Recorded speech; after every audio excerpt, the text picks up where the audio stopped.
when we look at the two wars that the United States finds herself in, and on the cusp of at least two others, and all of this for the benefit of a certain foreign a country sitting on the eastern shores of the Mediterranean Sea, they have been wildly successful at bringing all of this about. And I think one of the main components of this is the fact that very few people really understand the nature of the problem. And I think that your article here basically lays out the problem, which is that when you have people who try to make this claim that they are loyal to America and at the same time loyal to a foreign government, it is a lie.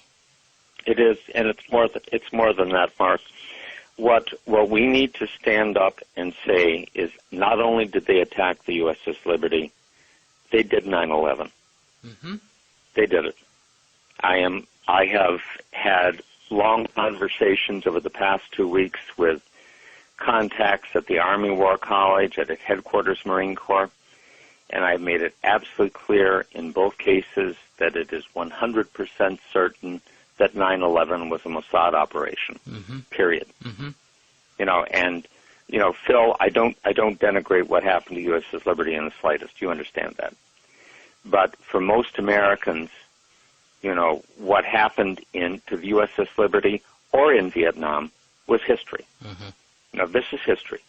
They can be concerned about it, but they're not going to get mad about it. Right. 9/11 has led directly to 60,000 Americans dead and wounded. God knows how many hundreds of thousands of people in other countries that we've killed or wounded or made homeless. Mm-hmm. And it's an ongoing sore. It's not your sore from the USS Liberty. It's not my sore from Vietnam. Both of us have those. Both of us care about it. But this is this is an open wound. And what Americans need to understand is they did it. Mm-hmm. They did it. And if they do understand that, Israel's going to disappear. Israel will flat-ass disappear from this earth. If I sent a film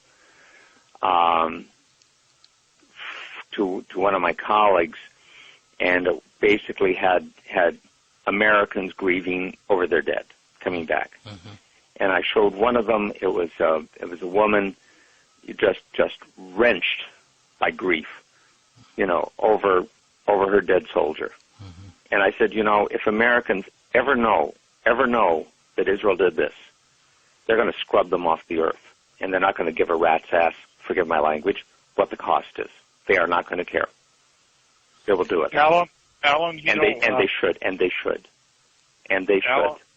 Alan,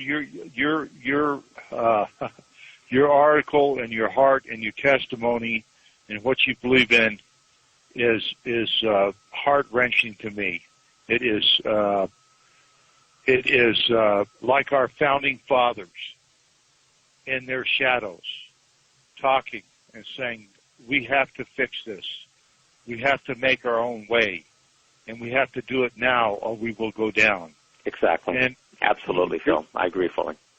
Your article needs to be shipped off to the Library of Congress immediately. Well, I can tell you it's being read by some people in Headquarters Marine Corps and at the Army War College. I sent it off to them this past week, and I've had some long discussions with people up there, and there are some really, really unhappy people. What are they saying? If you can talk about that, Dr. Zabrowski, what I'm curious. Astonishment. Okay. The first thing, Mark, is astonishment. They didn't know. They truly didn't know, and these are not unintelligent people. They really didn't know. And the next statement is rage. Mm-hmm. Real rage. And the Zionists are playing this as truly an all or nothing exercise. Mm-hmm. Because if they lose this one, that's it. If the American people ever realize what's happened, mm-hmm. they're done. That's it. And I will tell you frankly, I don't think either one of you has any Jewish ancestry. I do. I have one grandparent who's Jewish. As Phil Weiss from Mondo Weiss and I were talking about it, he's a Jewish guy who puts a lot of critical stuff out there on Israel. Mm-hmm. And I said, for the Orthodox rabbinate, I'm not a Jew. Mm-hmm. For the Nazis, I've been there. Right. And if this explodes, I'm going to go down with the rest of them. Right. And I know this. I flat out know this. Mm-hmm. But if that was the price for making America whole again, mm-hmm. when I took my oath 51 years ago to the United States Marine Corps, no one promised us life. No one did. Mm-hmm. They promised us duty and loyalty and service and maybe death. Mm-hmm. And that's how they talked to us in 1959. I don't think they talk to them that way anymore. But in 1959 they did. And if my death were a requirement mm-hmm. for the saving of America, well, hell, I could have died in Vietnam. Right. It's my service, my country, my Corps. And Phil, it's like you in the Navy. We signed on to this, and we love our service, and none of us wishes to die. I mean, certainly I don't. I don't think either one of you guys do. But if that's the price, then that's the price I paid. I mean that. Alan, when you're talking about Marines, I have the utmost respect, and I know your duty to country, and when the torpedo hit our ship, and I opened up the scuttle, guess who I pulled out of there? A United States Marine named Bryce Lockwood. Mm-hmm. And he was holding on to another sailor and saved his life, and he received a Silver Star.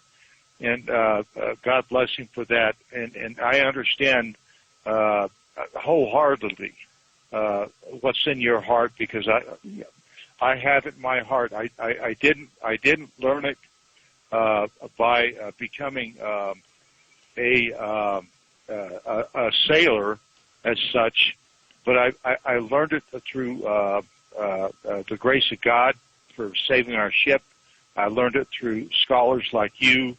I've learned it through good friends like Mark Glenn and my shipmates, and I've learned it through actions of Israel. And when you struck me very, very hard just a second ago when you talked about 911, you're very willing to say that, yeah, they did it, 911. Yes, they did. And my heart broke, and I saw that plane, the last one, go into the tower. Mm-hmm. And to see that, I mean, I know it's in your heart, Mark's, and everybody else's, to see your fellow Americans being slaughtered and murdered just as they did the USS Liberty. Alan, it is something that if we don't talk about it, if we don't tell people about it, I believe God wants us to. I believe God wants us to, and if we don't, shame on us. Well, it's not just that. I agree very much on that side, and I'll tell you, if I have a dream, as Martin Luther King Jr. once said, and my dream is that the 5th and 6th U.S. fleets take Israel and cream it. Well, you know what? Just for the record, and that's the end of it. Just for the record, absolutely. Just for the record, Dr. Sprosky, it was about 3 years ago, and I can remember distinctly. I was on a radio program, and this was in the run-up to the reunion that the Liberty guys were going to be having in D.C. And I made a prediction on the air that I believed with all my heart at the time, and I believe with all my heart now. But someday, some way, I don't know exactly how it's going to happen. I have my suspicions.